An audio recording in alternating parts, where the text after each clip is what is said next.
পেটে গ্যাস একটি সাধারণ কিন্তু অস্বস্তিকর সমস্যা যা প্রায় সব বয়সের মানুষের মধ্যেই দেখা যায়।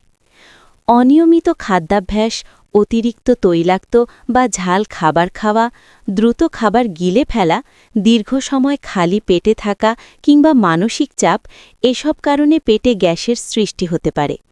এর ফলে পেট ফেঁপে থাকা, ঢেকুর ওঠা, পেটে ব্যথা বা অস্বস্তি অনুভূত হয়।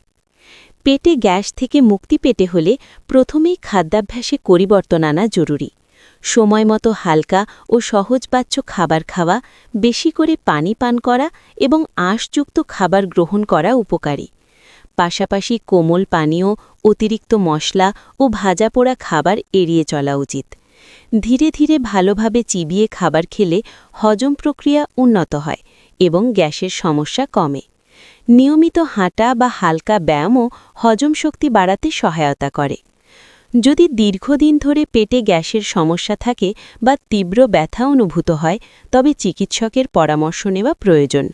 সচেতনতা ও সঠিক জীবনযাপনের মাধ্যমে পেটে গ্যাসের মতো বিরক্তিকর সমস্যা সহজেই নিয়ন্ত্রণে রাখা সম্ভব।